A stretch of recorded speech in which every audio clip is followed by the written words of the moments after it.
You will not see that you are praying salat and making zakat. You will bring a commandment. You will see whether you have the zeal of obedience or not.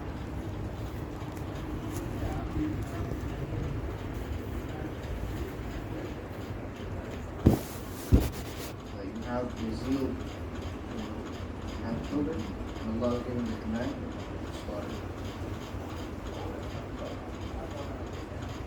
Everyone is praying towards Baytul Maqdis before Hijrat, after Hijrat for 17 months. The Sahaba and Nabi Sallallahu Alaihi Wasallam are praying towards Baytul Maqdis. The Qibla was Baytul Maqdis. Suddenly, the command of Allah came that change your Qibla towards Ka'batullah, towards Baytullah. Why? Something was happening. You should have let it be. No. Allah, He will bring a commandment and He wants to see who will change his direction because of the commandment of Allah and who will remain on the previous command and who will make two groups, one face this Qibla, one face that Qibla.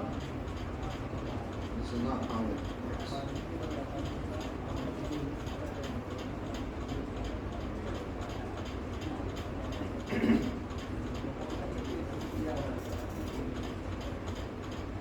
Those who do not change their Qibla, they will be kafir.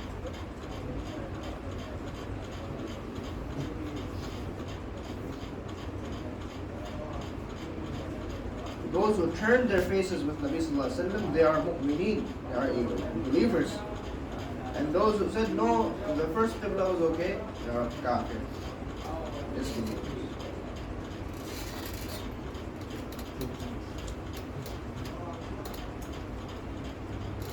Allah subhanahu wa ta'ala has called these people stupid in the Quran. That why did the Qibla change? When Salat was already happening on one direction, why was there a need to change the Qibla? Those who ask this question are the biggest stupids. In the Quran, سَيَقُولُ السُّفَهَاءُ مِنَ النَّاسِ. Soon the stupid people will ask that the Qibla that was already there, what made them change the Qibla? Such people are dumb.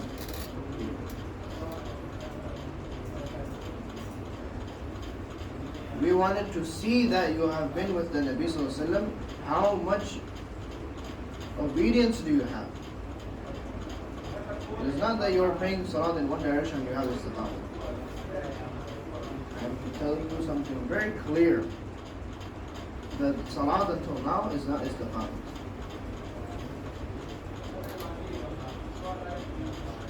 Staying on one amal is not Istiqaamat. I am praying Salat for 20 years, I have Istiqaamat. No. I am saying something else. Istiqaamat is that when there is a sudden command of Allah to change the Qibla, then Allah wants to see if you stay on the first Qibla or if you change the Qibla according to my command. If you change the Qibla right away, then you have Istiqaamat. If you disobey, you don't have Istiqaamat. Clear thing.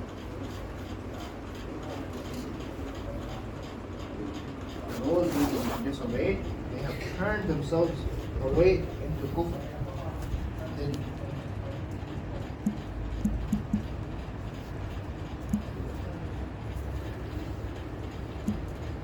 We did not say that we will read Saad and we will fast and we will make zakat, but sometimes we will read Saad towards this Qibla and sometimes towards that Qibla.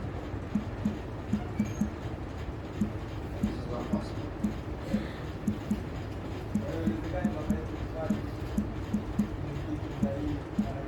The Jews who accepted Islam, they believed in Allah and His Rasul, they accepted the Quran and the Hadith, they accepted the entire deen, and they asked once, they just made a question, is it possible for us to read the Torah sometimes?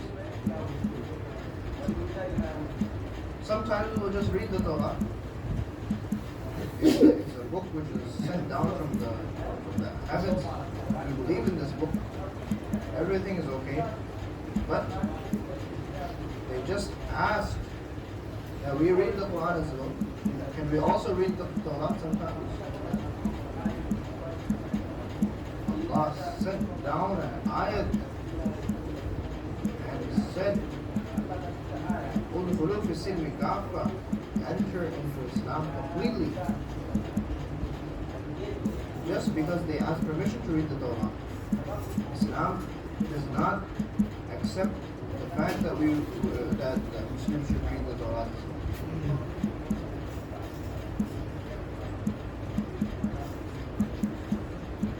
And you think that you can read the books of the Batil? It's not against Islam. Islam does not even accept reading of the Torah.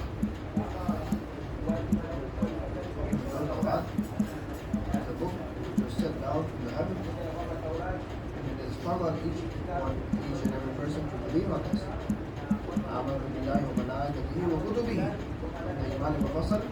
I have believed in all of the books which were sent down from the heavens. But if you want to read the Torah, only reading this, making amal on the Quran, Islam does not accept this. Islam does not allow this. The ayat came down. Enter into Islam completely. Do not become a passenger of two ships at the same time. You understand how this works? Try to do this. Go and put one foot in one boat and another foot in another boat and see.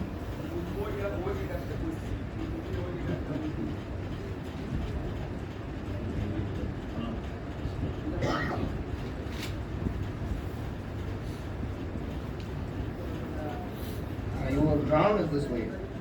You will have taken the entire culture of the kuffar. Do you think you're Muslim? They just wanted to read the Torah. And they said that you have to enter into Islam completely. You cannot have one to do this.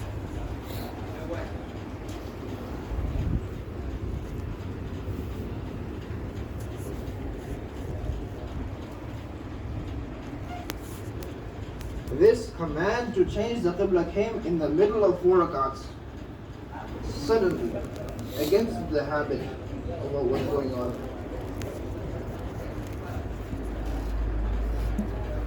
From the change, to see the obedience. How much istiqamah do we have? How much istiqamah do we have? We wanted to test. Next example. There's an insan, he has his needs, he has his natural needs. One of them is hunger.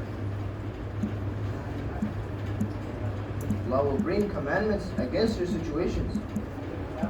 In the riwayat, it comes that Sahaba were with Nabi Sallallahu Alaihi Wasallam and the food finished. And when they travel, food finished. There's nothing to eat. They're very hungry.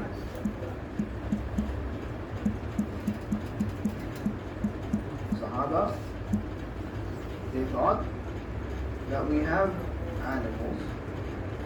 We can walk on our feet, or we can take turns riding animals. But it's not possible for us to live without eating. So we will take some of our animals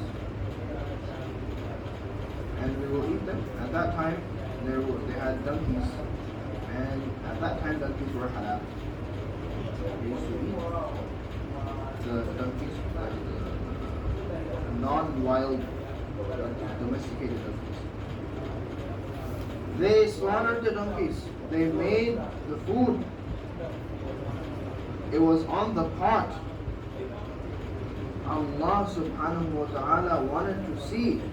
They were with Nabi Sallallahu Alaihi Wasallam for so long, till they had obedience and istiqaamat. It's not istiqaamat that we've been doing the work for so long. We wanted to see the istiqaamat. When the meat was ready to eat, the command came from the heavens, Allah subhanahu wa ta'ala right now in this instant has made the meat of donkeys haram. Allah subhanahu wa ta'ala said to throw away all the food and break the pots. Throw away the food. All of the food. Break the pots. Allah wanted to see. We've been with Nabi Sallallahu Alaihi Wasallam for so long. Do they have obedience or not? Na'udhu billah, if there was some kind of ahmaq, he would say that Allah should have given us the chance to eat, then he should have made it haram. If there was a replacement of eating, then he made it haram.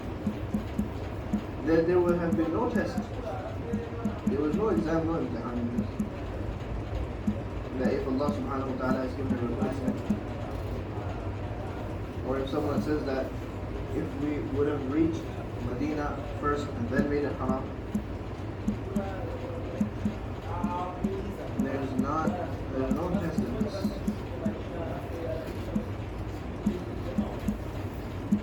That Allah made the halal thing haram and there was nothing else to eat. Allah wanted to see you are on the obedience of the Nabi. There's another riwayat which is very strange. More strange. Thamud. Nabi Sallallahu Alaihi Wasallam was going through the valley of Thamud, the place where they used to live. And the Sahaba were taking water from their wells. Nabi Sallallahu Alaihi Wasallam said, the punishment of Allah was on this tribe. Therefore, do not drink from the wells of these people. We are using the products of the oppressors.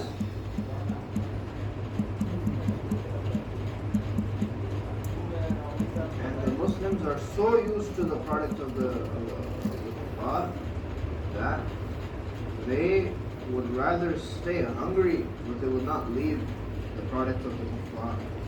And these people have mixed haram ingredients in these things to nullify the du'as of the Muslims. The Jews and the Christians have only one method, that they do not have to stop our salat or our fasting or our hajj or anything. All they have to do is mix haram ingredients in our products and everything is halal. All our ibadat are halal. And make the Muslims habitual and used to these products. The Muslims make so many ta'weelat, make all these excuses. They say make the deen easy. I ask you a question. That Nabi Sallallahu Alaihi Wasallam with the Sahaba and he's in travel. They're going through the valley of Thamud. Then don't drink from these wells. Allah has set the punishment on these people. There were so many thousands of years ago. So many thousands of years have passed. Even today Nabi Sallallahu Alaihi Wasallam is saying not to use the water from the wells of Thamud.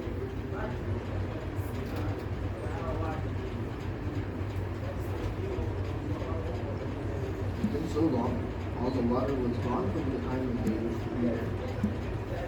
Thousands of years. So much water has been already taken away from these wells. Think about it. How much water? Think about it. How much water was pulled from these wells in these thousands of years? Sahaba said to Nabi Sallallahu Alaihi Wasallam, we have not used the water. We just took some water to make the flour. We used the water to make flour, to make dough. Nabi Sallallahu Alaihi Wasallam said, feed this dough to the camels, don't eat it.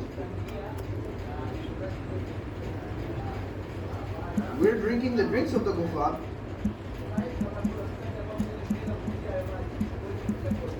We're becoming intoxicated from these things and we're losing the pleasure of ibadat, and we're saying make the deen easy, don't make hardship. Go after the muftis, and we will follow the muftis around and say, give us a fatwa to make this jaiz, so that we can drink this.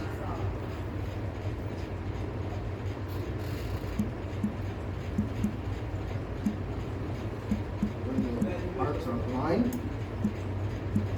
then a person will find the dalil to make something halal, which is doubtful. When there is no taqwa in the hearts, then the thing which is doubtful, a person will start to research this thing. Doubtful things are not to make research upon, they are to leave. The person who will not leave permissible things, he will fall into impermissible things. You do not hear what I'm saying. The person who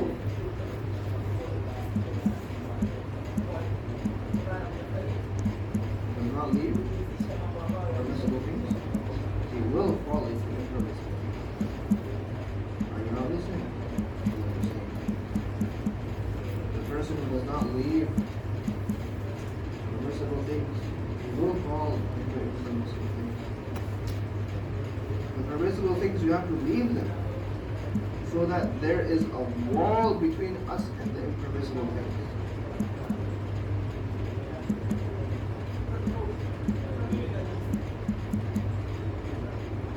Those things which are helpful,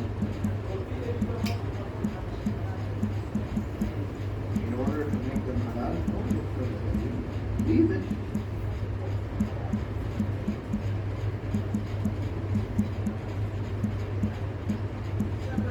Such people, such thinking, they are called Bayaan, old people. These people are not modern, old people. Dunya moving forward is moving towards destruction.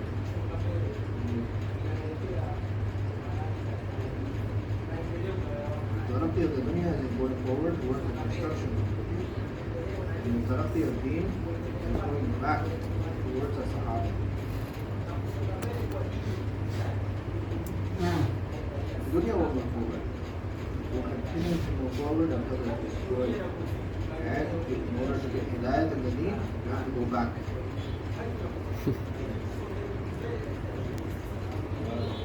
Nabi Sallallahu Alaihi Wasallam took a test of the Sahaba. Two situations.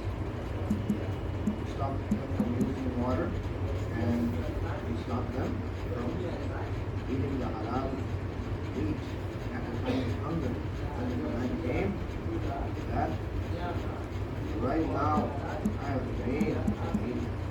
None of the Sahaba said, "Oh Nabi Sallallahu Alaihi Wasallam, make dua to Allah that Allah waits until we reach Medina or we get something else." People are in the business of interest, and we are trying to find a replacement. Listen to what I'm saying. Think about it. You are in haram. You are in a haram business, and you are saying, I need a replacement. I need something else to do.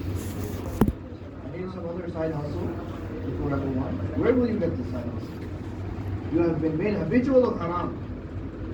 That your attention and effort is not towards halal. And giving you an example. All of these are tests of Istiqaamat.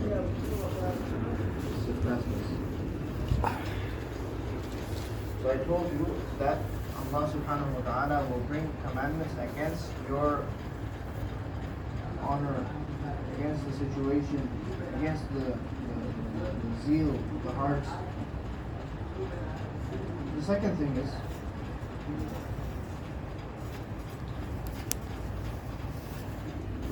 that the promises on the Amal will be fulfilled for those who have yaqeen.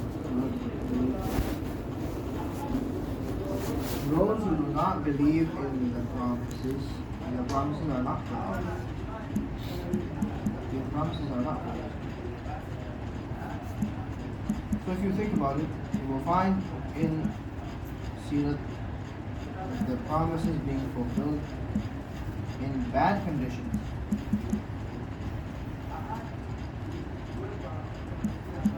Look from the beginning of the Sirah to the end. All of the promises are found in bad situations. Why? Because if the promises were not in bad conditions, then how will Allah subhanahu wa ta'ala remove the munafiqeen? Listen. How will Allah remove the munafiqeen? How will He test the believers? If everything was good and well, everything was fine, and Allah is bringing His promises, and the Muslims will say, yes, the conditions are showing us that the promises of Allah are being fulfilled, and the munafiqeen will also say, yes, so the promises are being fulfilled. Look at Sirat from the beginning all the way to the end. All of the promises were in bad conditions. In the bad conditions, we will see who is good, who believes against the Zahid, and who does not believe.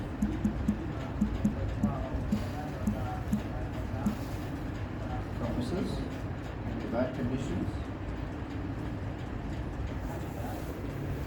Nabi Sallallahu Alaihi Wasallam, he was in Makkah Mukarramah.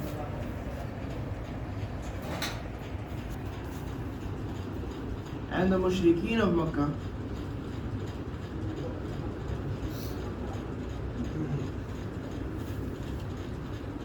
Nabi Sallallahu Alaihi Wasallam told Rahman, you have the key of the Baytullah, give me the key, I want to see inside. He was a mushrik. He said, no, I will not open the lock. I will not open the door. Nabi Sallallahu said, okay, don't give me the key, you open the door. He said, no, I will not give the key or open the door. Nabi Sallallahu said, oh, man, tell me, when I will have the key in my hand, and I will give it to whomever I wish.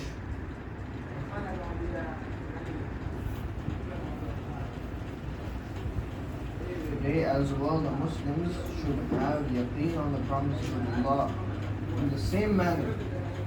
Or else, if you see the conditions, you will choose kufr. If you look at the halat, if you look at the conditions, your heart will say that Muslims are no more, there's nothing left of the Muslims.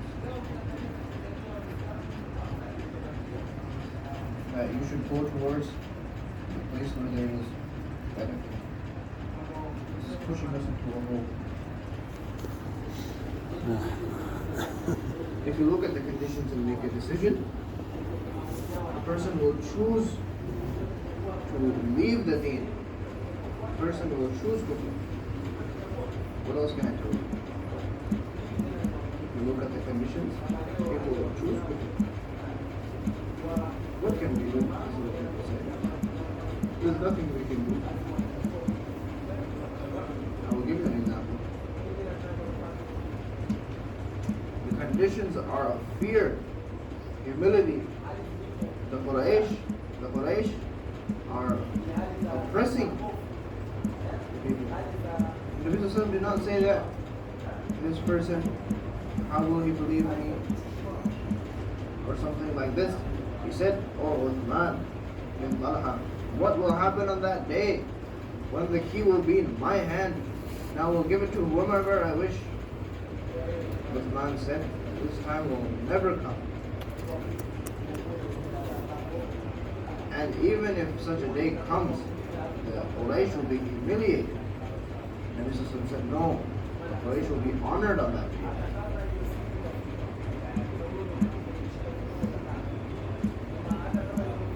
That day, the Quraysh will be honored. You think they will be humiliated?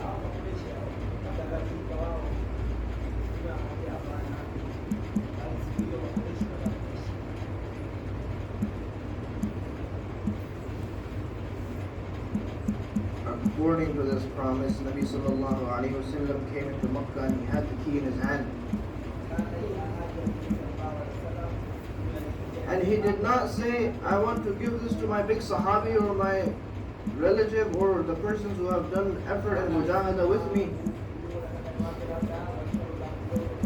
A person would think that they should bring those people near who have done sacrifice and who have been with him the whole time. Nabi sallallahu alayhi wa sallam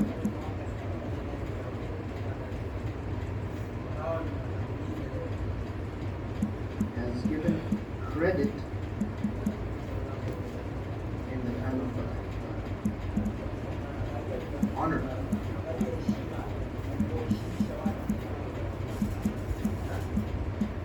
He has given honor to those people who used to bother him the most. Abu Sufyan, he used to go to different countries to bother him, hurt Nabi sallallahu alaihi wasallam. And Nabi sallallahu alaihi wasallam gave such an honor to him that whoever enters the house of Abu Sufyan, he is saved. And the person who stopped him from seeing the Ka'batullah, and he stopped him from opening the door, and he said, bring Uthman bin Talha, bring him, where is he? He was not Muslim at that time, he was a Kafir. He came and he sat in front of Nabi sallallahu alaihi wasallam. Nabi sallallahu alaihi wasallam said, oh Uthman, don't you remember that day when you did not give me the key? And he was crying. He said, oh Rasulullah, Kufr has made me blind. Nabi sallallahu alaihi wasallam said, I told you that I will have the key and I will give it to whomever I wish. You did not give me the key that day. I give you the key today. I will give you this key.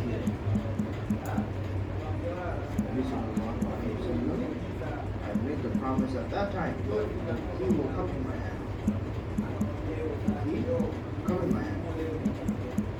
The Kaaba was locked. And he said that I will not give you the key. He said, the key, I will have the key. I will give it to whoever I wish. And at the time of Makkah, he gave it to Uthman. He said, take it. Oh Uthman, you will have the key. And until today, the same tribe has that key. I'm giving you an example. What are the situations? When people do not listen to Nabi sallallahu alaihi wasallam, Quraysh, they heard Nabi sallallahu alaihi wasallam and his companions. Nabi sallallahu alaihi wasallam became hopeless from the Quraysh, and he started to give da'wah to those tribes who used to come to Makkah for Hajj. He used to say that I have brought the truth. These people are not listening to me. Take me with you. I will leave my country, I will leave my city, I will come with you to your city. And they all used to say no. Nabi sallallahu alaihi wasallam used to convince and woo each and every single person with humility. Nabi sallallahu alaihi wasallam saw one tribe, a very large tribe of so many people. Bakr bin Wa'il. Oh Bakr bin Wa'il tribe, take me with you. Take me in your responsibility. I will come into your city for the work of deen. Bakr bin Wa'il, the tribe, they said, oh Muhammad, we cannot take you because we are under Faris and he is an oppressor, he's a king. He does not accept the excuse of anyone, he does not forgive anyone. So we fear Faris. If we take you, he will not leave us. Now listen, Nabi sallallahu alaihi wasallam, he says to these kuffar in this time, Abu Lahab is walking behind him. Abu Lahab is telling everyone this is a liar. The person who is being told that he is a liar, he is telling Bakr bin Wa'il tribe, oh Bakr bin Wa'il, that Faris whom you are fearing to take me, you are being afraid of him.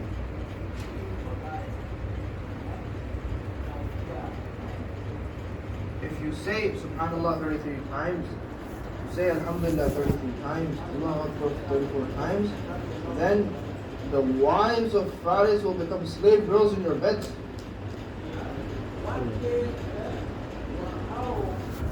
We are leaving Saad for our shops.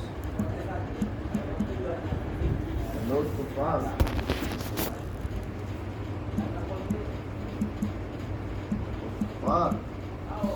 they're saying we are afraid of Faris.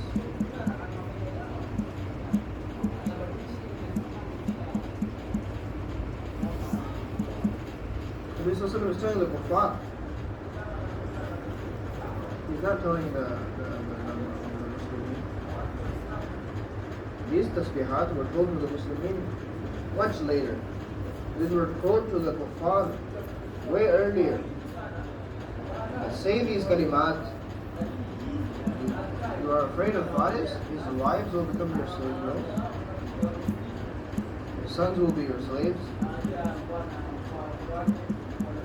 Na'udhu billah, if someone says that, if someone says this is not something you should teach the kuffar, they have to be taught Imaan first.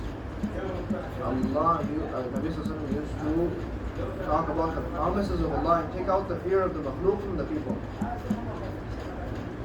Talk about the promises of Allah, take out the fear of makhluk from our hearts.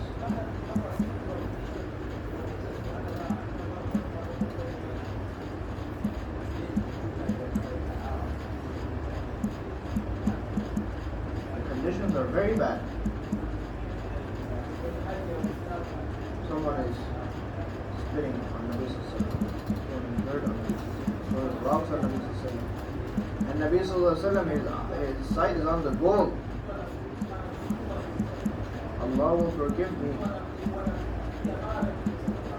People who spent 7 years in Tabligh, and they're done, and they think we have reached some maqam, they think this is some kind of program, they have not made anything. Our sight should be on the goal. The eye should have basirat. The conditions should not create weakness in Iman. Let's look at another example. Nabi Sallallahu Alaihi Wasallam had to leave Makkah, and he said while living in Makkah, "O Makkah, if the people of Makkah did not force me to leave, I would have never left." And Nabi Sallallahu Alaihi Wasallam left while hiding. People were following Nabi Sallallahu Alaihi Wasallam. An announcement was made, alive or dead. There was a prize of 100 camels.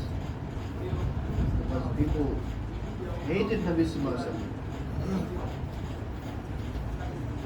If Allah wanted, Allah could have made all the kuffar blind. What is the point of the help of Allah if He makes them all blind and Nabi Sallallahu Alaihi Wasallam leaves, escapes freely?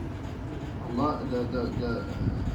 the point of the help of Allah is that the kuffar reach Nabi Sallallahu Alaihi Wasallam and yet he is saved.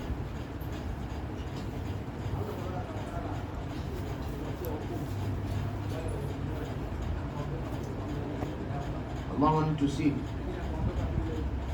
that if an enemy reaches you, what will you do with the enemy? Listen very attentively. What will you do with the enemy?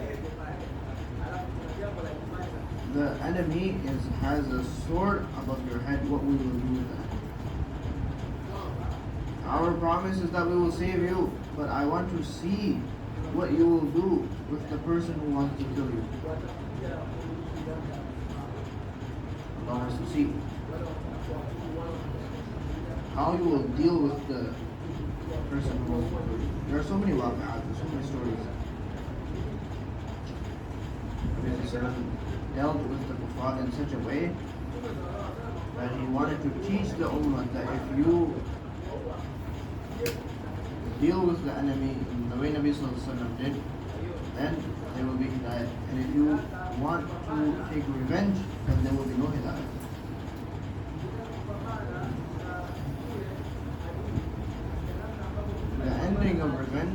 in destruction. And the ending of ihsan is hidayah.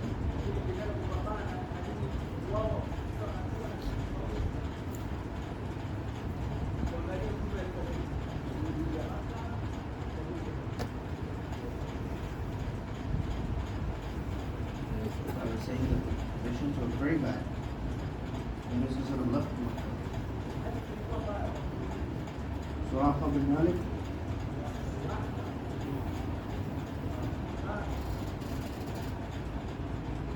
Suraqa bin Malik reached Nabi Sallallahu Alaihi Wasallam. A very low distance between him and Nabi Sallallahu Alaihi Wasallam. Allah subhanahu wa ta'ala sunk the feet of his horse into the rock. So he believed that there is a unseen help with Nabi Sallallahu Alaihi Wasallam. He asked for forgiveness. He said, I will not tell anybody.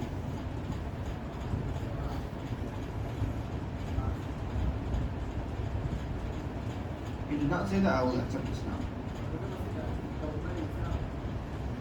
Islam is such a religion that a person needs Islam. Islam does not need a person. Saad needs Islam. People need Islam. Islam is love. It's the king of all religions.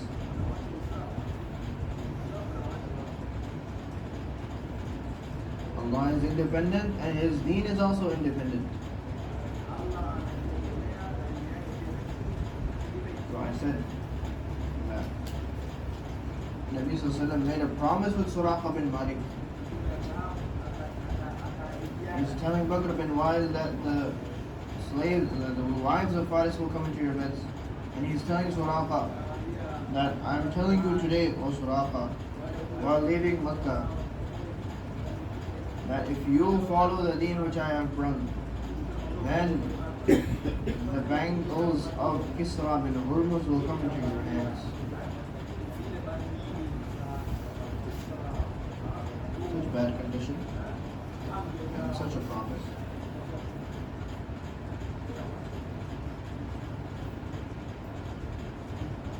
Today, the Muslims who are educated, they say that this is impossible, you should be practical. This is the state of the Muslims today. They are not ready to speak against the batil because there is effect of the batil in your heart so much that the tongue is unable to speak against the batil.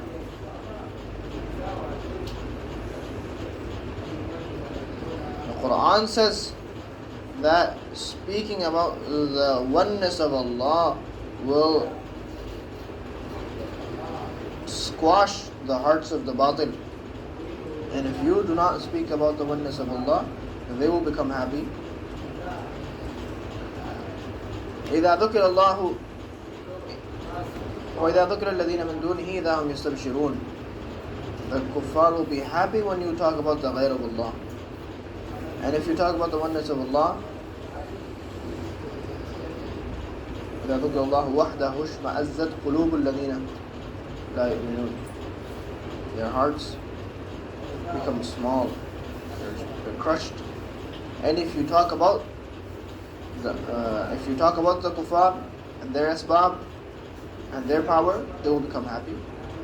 وَإِذَا ذُكِرَ الَّذِينَ مِن دُونِهِ إِذَا هُمْ يَسْتَبْشِرُونَ.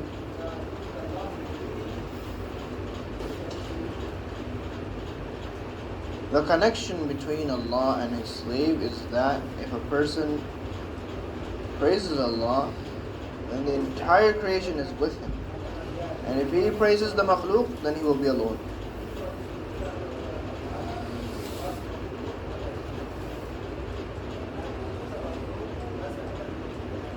إذا أمدحه الورى معي وإذا لمته وحدي.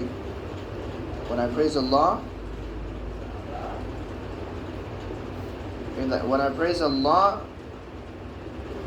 the entire creation praises Allah with me.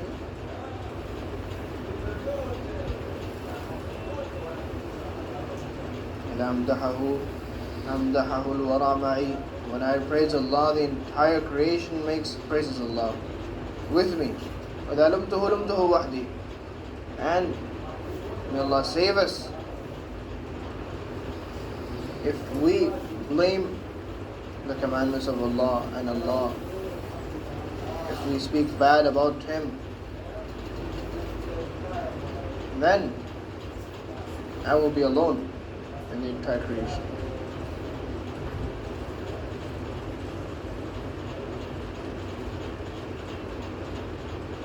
وَإِذَا مَا لُمْتُهُ لُمْتُهُ وَحْدِي.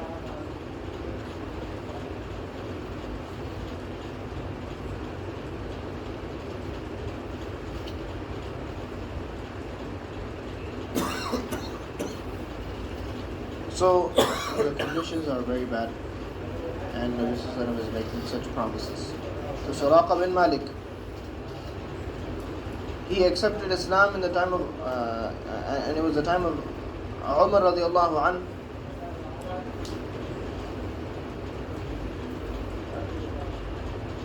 When time passes, the promise does not become weak.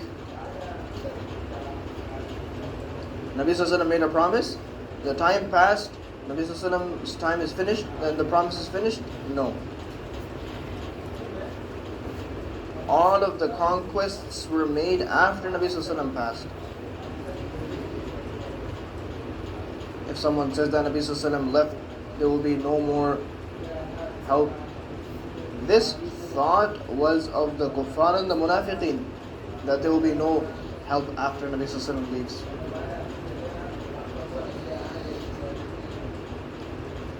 Jews, Kuffar and Munafiqeen. These three people said that the help of Allah will not come in the way that it used to come in the time of Nabi Sallallahu Alaihi Wasallam. These people are not. They do not have the help of Allah. So it's easy to grab these people now. This is what the Jews said, the Kuffar said, and the Munafiqeen said. That the unseen help has finished. So I said that in the time of time of Umar radiallahu anhu, Suraqa bin Malik was sitting in front of Umar radiallahu anhu, and there was a box that came in front of Umar. The fort of Kisra was conquered, and his clothes and his jewelry is in this box, and he was given to Umar radiallahu anhu.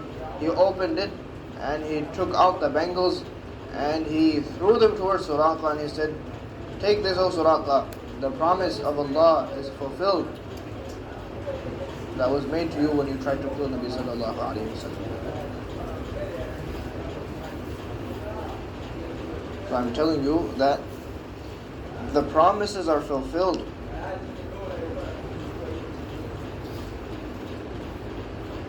The time of humility, the time of losing, the time when the word Nabi Allah had to be erased, when Nabi Sallallahu Alaihi Wasallam was turned away from Makkah, and that you can only come the next year, only for 3 days, without any weapons. The Munafiqeen were making regular correspondence with the Kuffar, and they knew what was going on. They knew, that's why they didn't come. The person who does not go through the humility of this path, they will not reach the honor of this path. Are you listening? Are you hearing what I'm saying? The person who does not go through the humility of this path, they will not reach the honor of this path. The Munafiqeen, they knew what was going to happen, so they did not come with Nabi Sallallahu Alaihi Wasallam. They knew that it is not, the conditions are not well, they will be returned.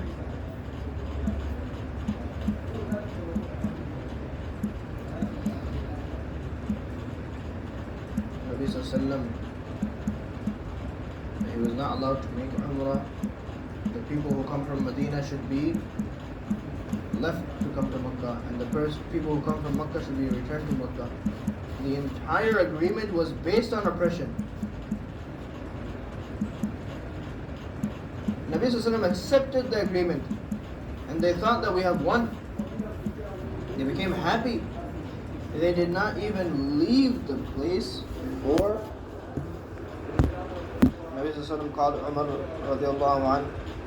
Umar radiallahu anhu wanted to do Umrah so badly. Said, Nabi Sallallahu Alaihi Wasallam, bring Umar. Nabi Sallallahu Alaihi Wasallam said, bring Umrah, and he said that, listen, you wanted to do one Umrah? Allah has given you the Ka'batullah. The situation is that they're being turned away with an agreement on oppression. They're being stopped. And Nabi Sallallahu Alaihi Wasallam is giving a promise that the Ka'batullah is in your hands now.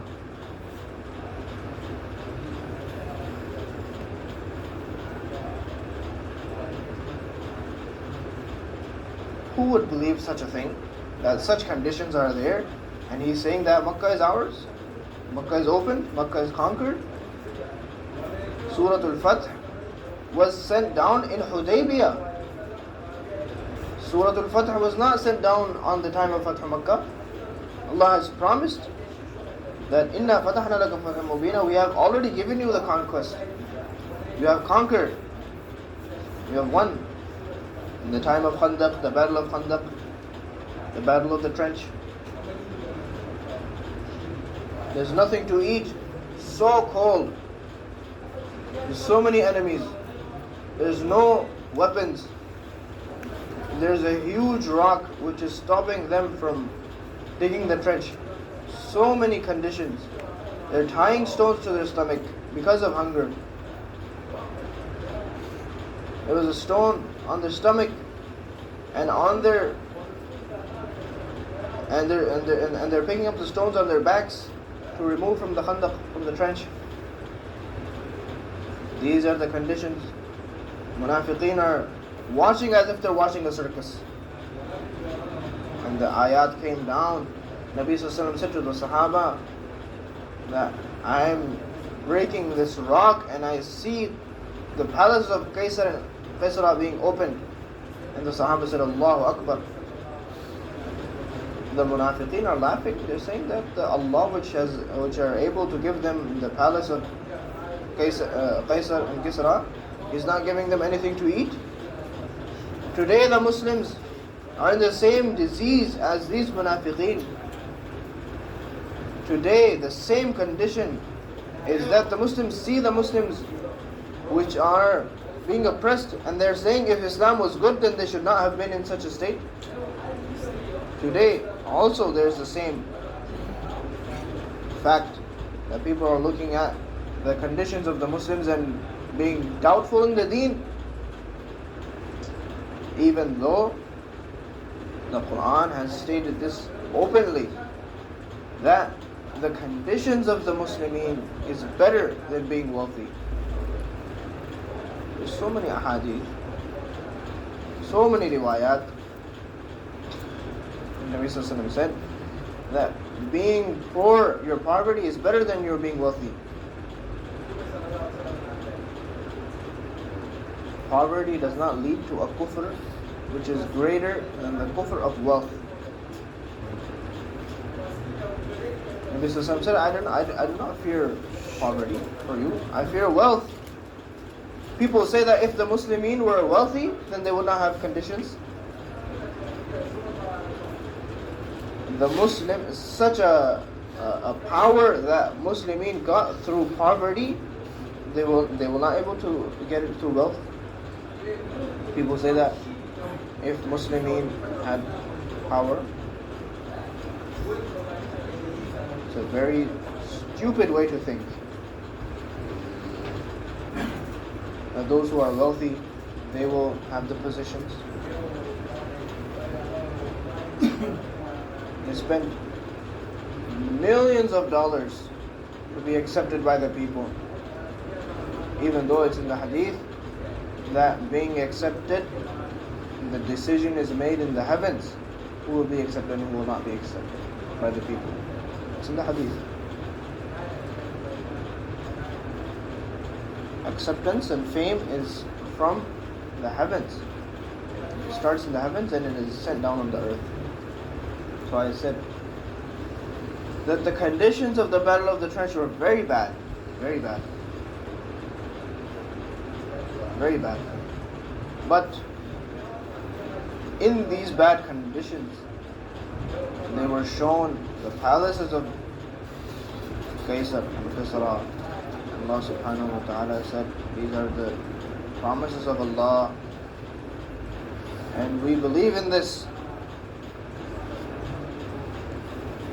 Obedience and Iman was increased in the Sahaba.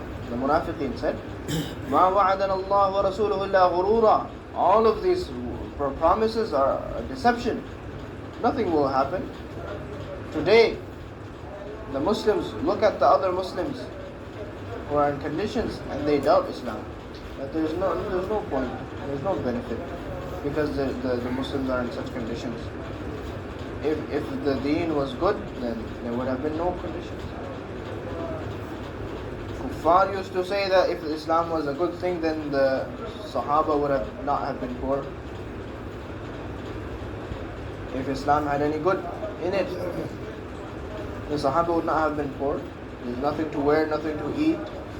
If Islam was good, if there was any good in Islam, these people would have been wealthy. Allah would have given them wealth. Today, it's very embarrassing that the Muslims are thinking like this, in this manner.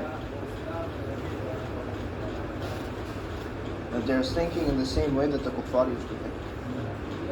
If there was any good in this deen, then they would have been wealthy.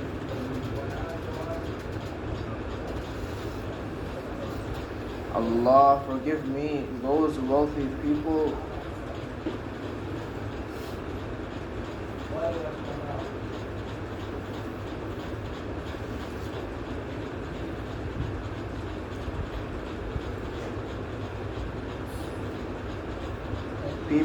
gather wealth by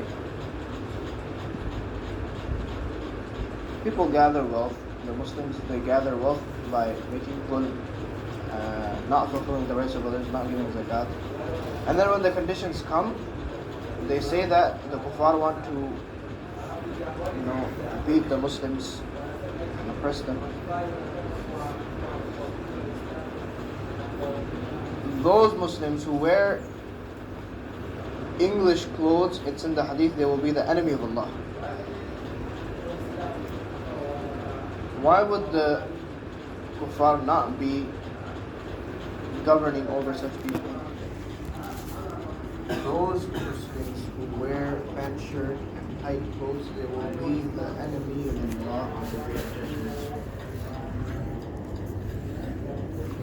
And you are making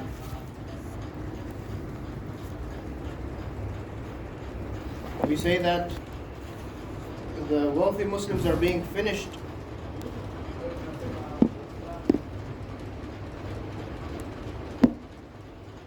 Uqba bin Amir said such things to the king. He looked in his eyes. In Hiraql, the king. You think that the Muslims should become wealthy first, and then they will come on the deen. This is bakwas. The Sahaba defeated big kingdoms, and the Muslims think that we need to have wealth first, and then we will have power. Power is in the hands of Allah.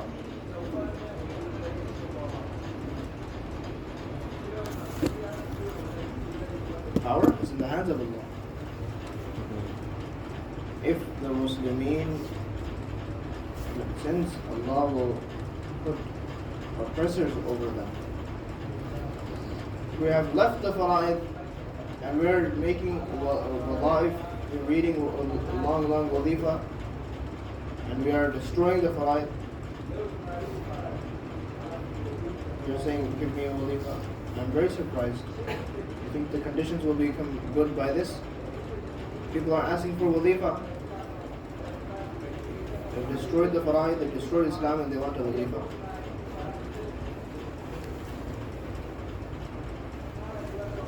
The Muslim who leaves Salat, there is no part of in Islam for him. When the oppressors are over them, they say, give us a wadifa.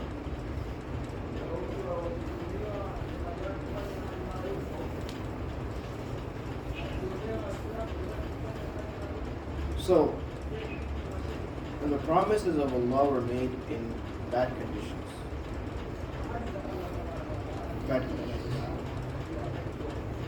This is the example.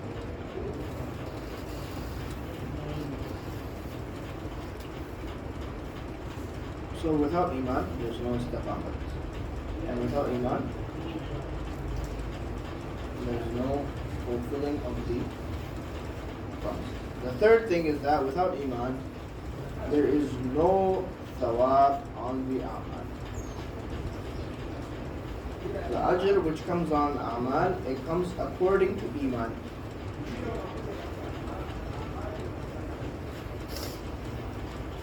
One receives ajr according to ihtisab. If we have talab, you have a laborer, you will not find a laborer that he forgets how much he's getting for his labor. For example, you hire a rickshaw for 20 rupees. If he is traveling even for 1 hour, he will remember that it's 20 rupees. He will not forget and think that it's only 10 rupees. At the end of the trip, you're giving him 10 rupees and he says, oh, I forgot, and he thinks it's 10 rupees, he takes it. It's not possible. He will say that, no, we agreed upon 20 rupees before starting the trip. How can I forget something which has been decided? I remember it was 20 rupees. Laborers and workers, anyone doing a job, if a person, his income is 5,000 rupees and he gets 4,000, he will say, my income is 5,000 rupees, where is the rest? This is the condition of that person who is working for the makhluk. The person working for Allah, we are sitting in the ta'aleem in the morning and you forget the hadith in Dhuhr. Now what is the thawab of Dhuhr? Ta'aleem is different and amal is different. We have made the ta'aleem separate from the amal. The laborer who does not remember how much his wage is, the person will deceive him. If he says, I don't remember how much the wage was, he will give him less money. If he has to give him 20 rupees, he will give him only 10. Such a person who forgets how much he's supposed to get, he will have great loss. Allah will give ajr to those people who hope for ajr. Those who have hope for reward, Allah will give them reward. What can I tell you? Hope for ajr is such a thing that will allow us to kick the dunya away. The person who has hope for ajr, he has the capability to kick away the dunya.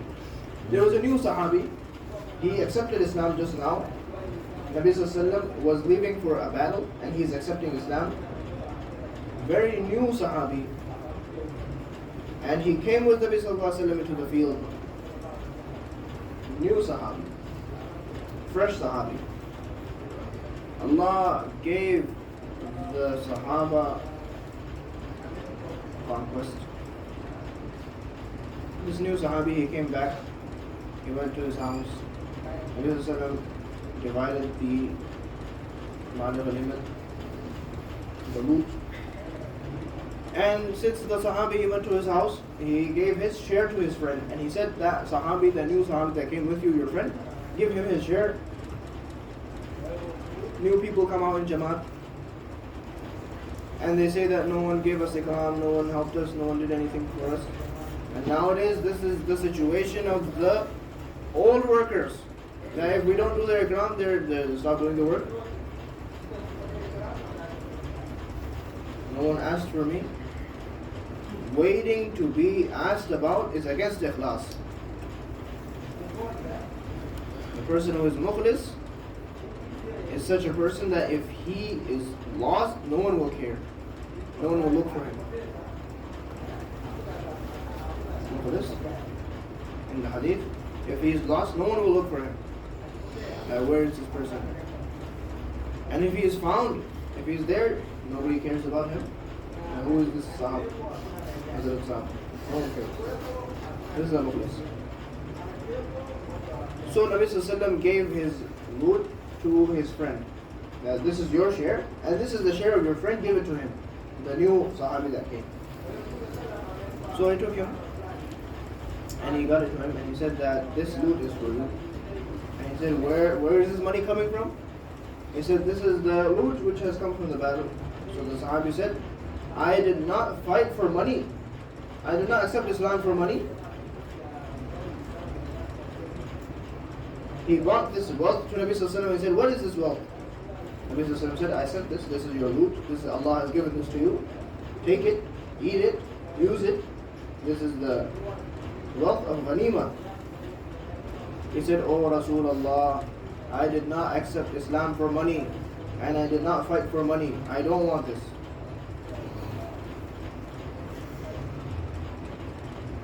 I want reward. Why are you giving me wealth? I want reward. Today, the people have made an effort to connect ajr and ujra. At that time, ajr and ujra were different. He said, I don't want to risk my akhirah. Allah will say on the day of judgment that I have already given you the ujra for your effort. You have no ajr here. No. So, ajr will come on yaqeen. What does Iman mean in ajr? That you have hope for this ajr. Iman, ihtisab. Iman, ihtisab. These two things are together. Without Iman, there's no ihtisab.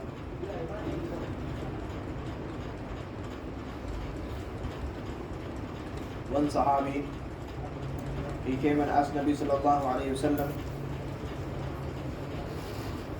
that, Oh Rasulullah, I want to ask you a question. One person, he goes out in the path of Allah, and he wants that this going out in the path of Allah and his feats should be remembered in the people. Nabi Sallallahu Alaihi Wasallam said he will get nothing in the akhirah. The Sahabi said, really? He went to his people and he said, I went to Nabi Sallallahu Alaihi Wasallam and I asked him that a person goes out in the path of Allah and his heart wants that his karguzari and his great feats are remembered on in the people. And Nabi Sallallahu Alaihi Wasallam said he will get nothing in the akhirah. So his friend said, go back to Nabi Sallallahu Alaihi Wasallam. He did not understand your question. You were not able to explain your question correctly. So Nabi Sallallahu Alaihi Wasallam, the Sahabi went back to Nabi Sallallahu Alaihi Wasallam. And he asked the question again. Nabi Sallallahu Alaihi Wasallam said the same answer. And he came back to his friends and he said, no, you're saying the wrong thing. You're not able to explain to Nabi Sallallahu Alaihi Wasallam. The third time, all three times,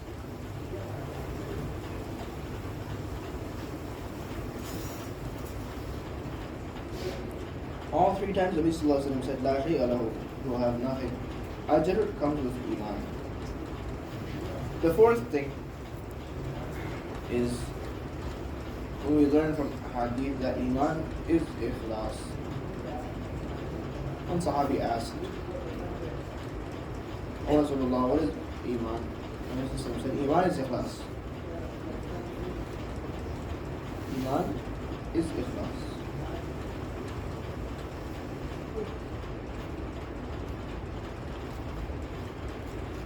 Iman itself is ikhlas.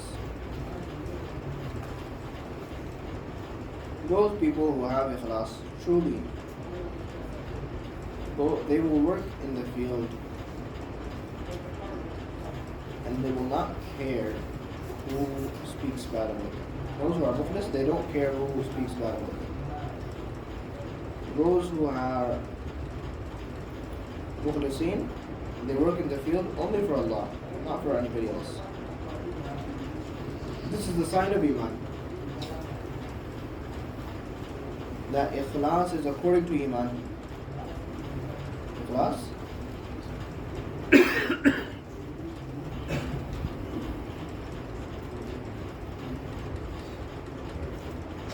Iman is according to, ikhlas is according to Iman. The amount of Iman, the amount of ikhlas. Istiqaamat is also according to Iman. Those who do not have Iman do not have Istiqaamat. Those do.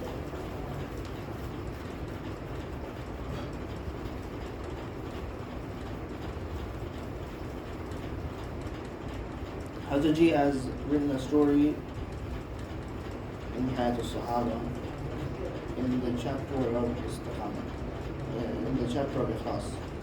But there was one person, his name was Uzman. Uzman. Nabi Sallallahu, he was mentioned in front of Nabi Sallallahu, and he told the Sahaba that I saw him in the fire of hell. I saw him in the fire of hell.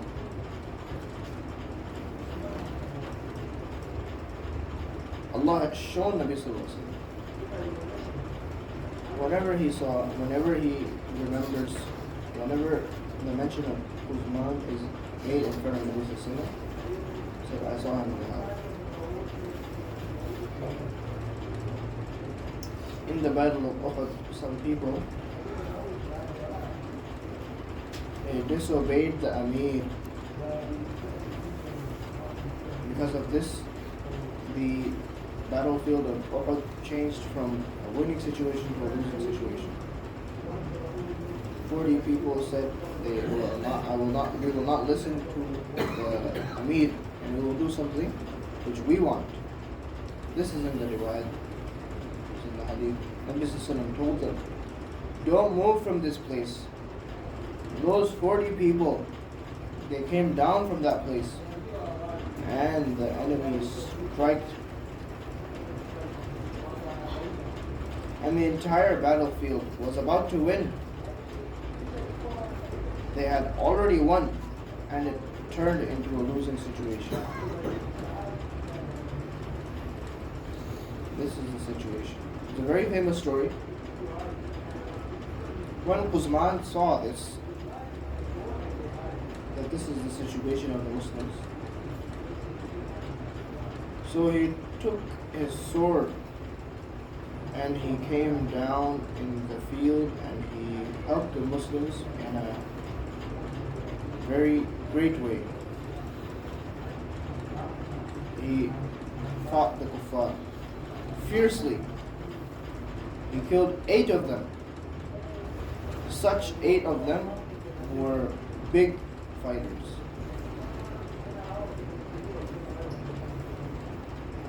And because of his help, the Sahaba won and the enemy lost. Sahaba saw him and they were very surprised that Nabi Sallallahu had, whenever he was talked about, Nabi Sallallahu said he is Jahannami, and he has fought in such a great way, and he changed the entire battlefield. Some Sahaba had this waswasa that maybe Nabi Sallallahu said wrong, that Nabi Sallallahu said he's Jahannami, but now we see that he's Jannati.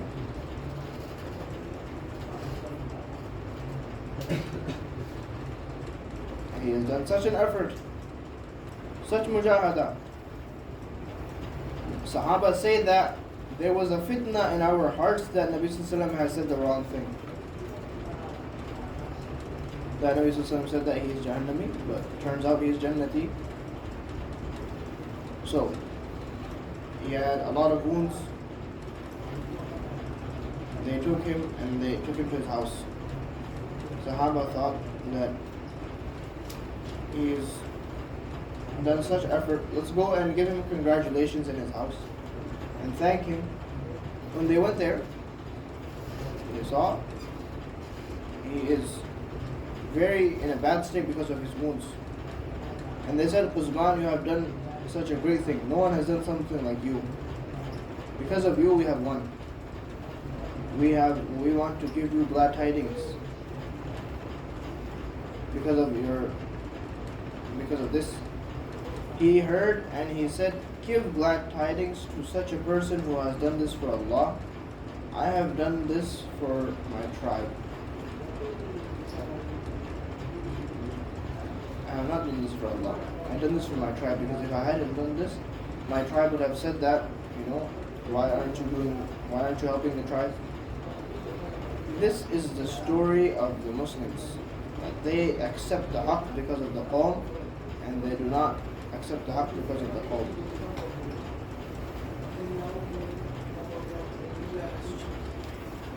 That they say that whatever you're saying is correct, you have all the dalil, everything, but we don't accept it because we have to stay with our qawm.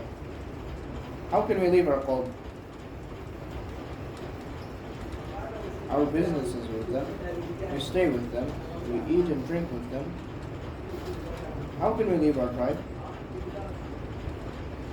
Imaan, he said to the Sahaba, he said, "Go give glad tidings to the person who fought for Allah. I fought for the Ansar, for my tribe, for my people, for my qawm." When he had great pain from his wounds, he did not have hope of reward from the pain of his wounds. If a person has Iman, he will have hope for reward. And his pain, he did not have any he did not have any hope for thawab. If someone is told that you have cancer, and we will cut out one limb which has cancer, this is a blessing for him, that you cut one of his limbs, because there's cancer in it, and he will be happy that I've been saved from this cancer, I have been saved from destruction. Uthman, when he had pain, he put his spear in the ground, he put his chest on the spear, and he pushed himself and he killed himself. He committed suicide. Sahaba ran to Nabi Sallallahu Alaihi Wasallam and said, "Oh Nabi Sallallahu Alaihi Wasallam, you have said the truth. You have said the truth, and we were wrong. He is a Jahannami."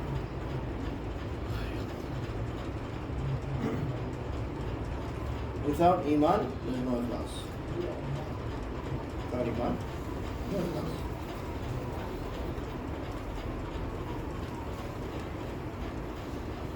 I have mentioned all of these things to explain what is Iman. Obedience, Istiqaamat, is all on Iman. That the command of Allah comes, do we fulfill it or not?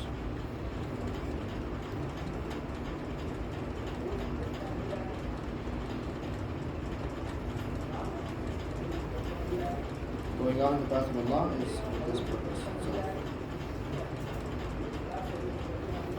So that the Ummah can come on the complete deen.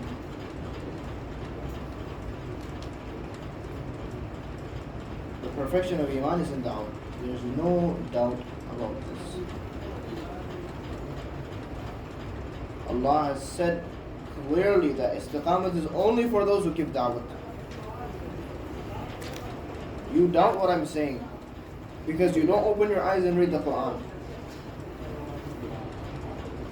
The promise of Istiqaamat is only for those who give da'wat.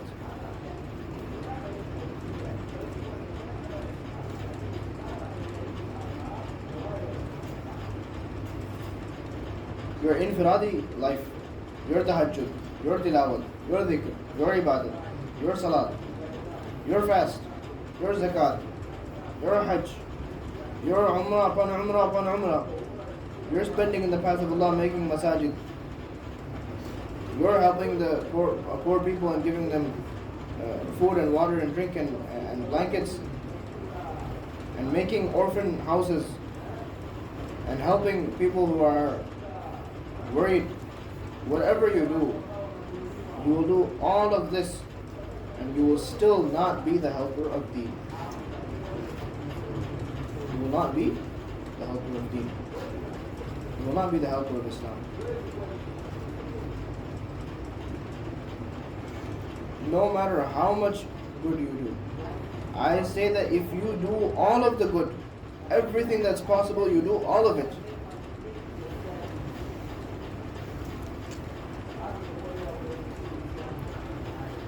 If Allah gives the entire wealth of the dunya to one Muslim and he spends all of it with ikhlas for the sake of Allah, he will not be equal to the person who spends half a day in the path of Allah. You have a misconception.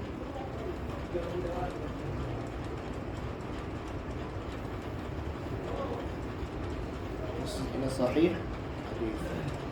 Abdullah bin Rawaha stood to read Salatul Jum'ah. Nabi Sallallahu said, "Oh Abdullah bin Rawaha, why didn't you go in the path of Allah?" He said, "The Jum'ah behind you in your masjid." And he knew that he will be killed in this travel. This is the last Jum'ah in this trip. Nabi Sallallahu said, "Why didn't you go?" "I wanted to read Jum'ah with you." He said, "Your Jamaat has entered Jannat 500 years before you. If you spend everything in the world and whatever it contains, you spend it for good, you will not be able to reach the reward of those who left in the morning." This is in the hadith. What is the meaning of this? This means that there's two things. One is that there is a Muslim, is a human being, and you want good for him according to the akhirah. And another thing is that you want to make for him one meal for one time. Answer my question. If a person makes starts a business for someone, or he buys a bunch of land for him, he buys a bunch of land for someone and he says, "You eat from this." So is this better for someone, or is it better that you give him one meal?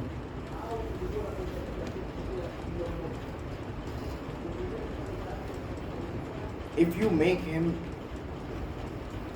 you give him something which makes him independent from people forever and ever, and he eats forever for his whole life, him and his progeny forever, would that be better, or giving a person one meal is better?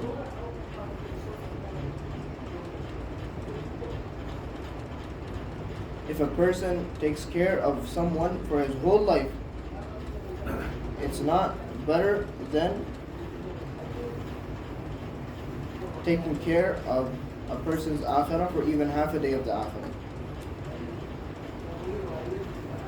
Nabi Sallallahu Alaihi Wasallam said, "Oh Abdullah bin Rawaha, if you spend the entire world in the path of Allah, you will not be able to reach the level of those who have left in the morning." Nabi Sallallahu Alaihi Wasallam faced the direction of the Muslims that spending money is not helping the deen.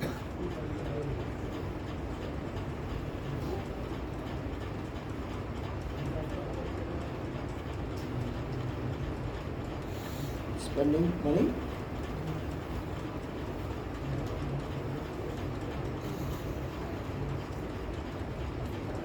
if you have ikhlas, you will get the reward.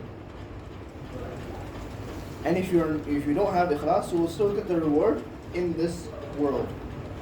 Even a kafir, he will get his reward in the world. Even if a kafir spends money on a kafir, Allah will give him his reward in this world.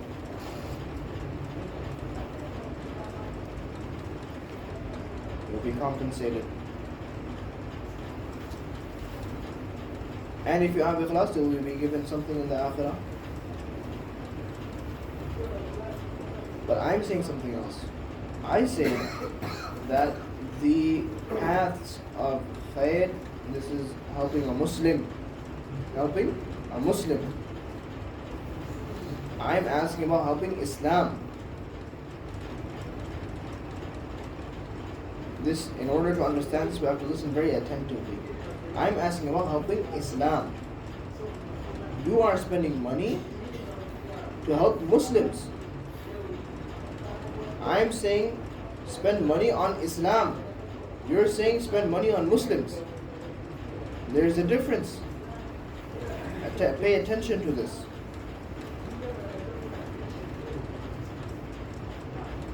Helping Islam and helping Muslims, two different things. Today people spend money on good things. They're helping Muslims. They're helping Muslims. And I'm saying that spend money to help Islam.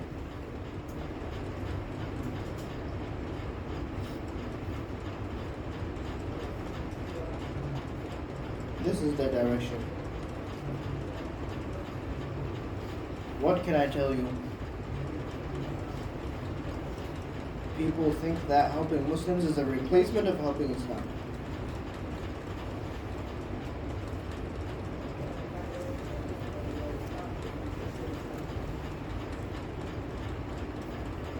They say that we're spending, we're making madrasas, we're making masjid, we're making orphanages. It's okay. You're helping the Muslims. What is that? How will you help Islam? Helping Islam is that you make a person agree to do a'mal. You make him ready to read salat. This is the helping Islam. If you are giving food and drink, you're helping Muslims. And to help Muslims, Kuffar can also help Muslims. Kuffar can also help Muslims. They also do help Muslims because they also have a heart. Because they are also humans. This person is cold and he's shivering, give him a blanket. To have mercy on a Muslim, there's no requirement of Islam. But in order to help Islam, there's a requirement of being a Muslim, having Islam. A kafir can help a Muslim, and he is helping Muslims. If a Muslim is helping Muslims, and the kafir is also helping Muslims, then what is the difference between the two? There's no difference. You do as many good things as you want. If you do the a'mal, you are pious. If you spend money, you are a person who spends money. But if you save one person from leaving one salat, and you save him from 80 years of Jahannam, you are helping Islam.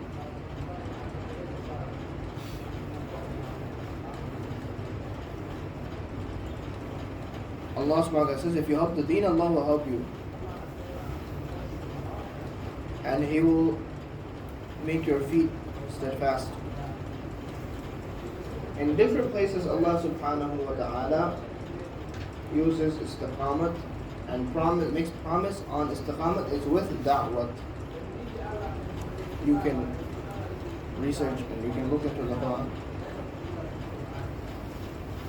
Abdullah ibn Hudhafa people wanted to remove him from Islam.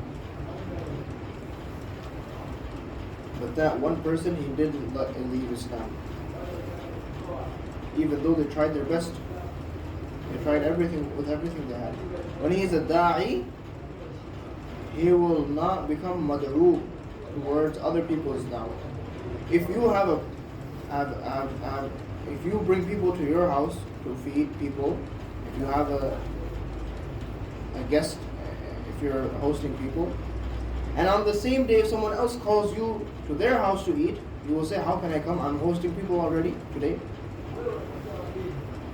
If you have a aqiqah, or if you have a wedding, you have 50 people coming to your house, to eat at your house, and some big shot is calling you to his house to eat, you will say no. I have 50 people coming to my house.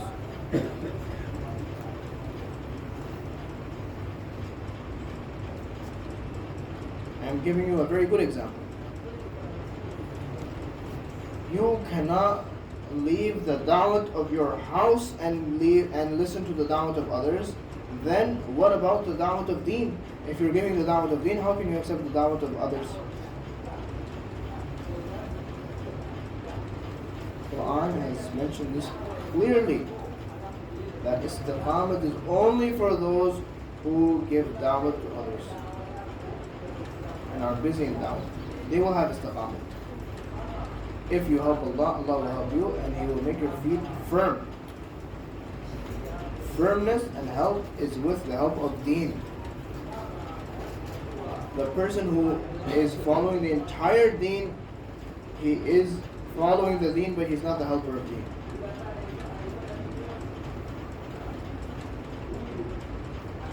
It's very clear. Istiqaamat and the perfection of deen is with da'wah. In order to have Imaan with Allah, you have to make others, you have to enjoin others for good and forbid them from evil. Without going with yourself and forbidding people from evil, you will not fulfill the responsibility. You will not be able to do it by phone or by text or by speech or by letter. Or else your thinking will be different from the thinking of the Sahaba and the Nabi. Da'wat is a responsibility of the body. Responsibility of the body. In the same way that salat and fast is a responsibility of the body, da'wat is also a bodily fariḍah. It will not be fulfilled by the pen. It will never be fulfilled, it will never be fulfilled, it will never be fulfilled. Whether you want to believe that it will be fulfilled or not, it will not be fulfilled. You want to think that it will be fulfilled, it's from your ignorance. Da'wat, the responsibility of da'wat cannot be fulfilled by a pen. It's a very clear thing. Da'wat is a bodily responsibility, bodily worship. In the same way that salat is. The dhikr cannot be done through tahreer. Reminder. ذكر فإن الذكرى تنفع المؤمنين. Make reminder is beneficial. You have to go yourself and remind them. Why? What is the reason? The reason is that there's no mujahada in tahreer as much as in the dhikr going yourself. Today, you press one button and your speech is going throughout the entire world. There's no mujahada.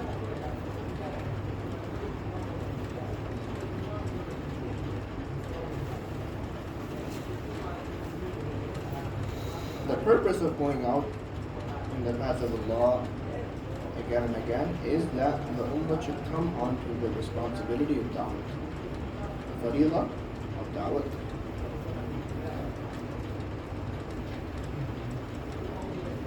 The ummah has to come on fulfilling the fariḍah of da'wah. This cannot be done by newspaper and book and magazine. There's a fariḍah of salat. Can you make a machine that does ruku, sajda? It's not hard. There's enough technology. Make a machine that does ruku and sajda. Make a machine that does all of the a'mal of salat. Will your namaz be fulfilled? Will your salat be fulfilled? Forget a machine. If you have your servant, your son, your wife, and she says or he says, I will pray salat for you, you rest. I'm very surprised that such a ibadat that your son cannot be replaced, you're looking for the replacement in newspapers. That's why I said da'wat cannot be fulfilled without doing it yourself.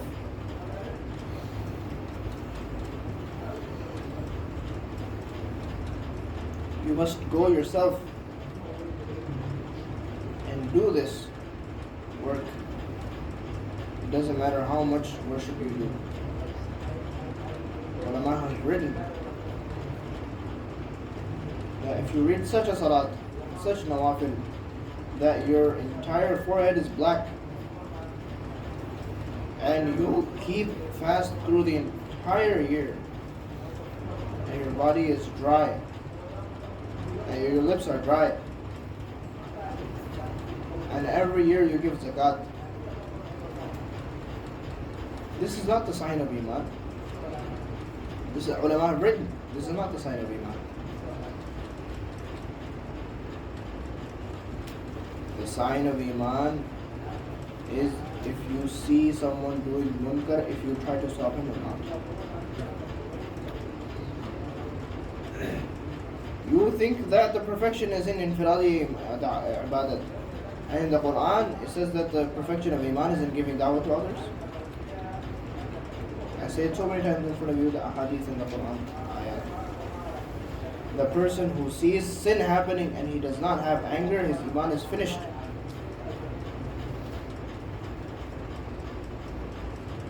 The taste of his Iman is finished. The person who sees something bad happening and he does not have anger. So, make an effort to fix yourself. And Iman is dependent on making an effort to fix the entire ummah. Every Muslim should come in this field of da'wah that I have to reach the perfection of my Iman.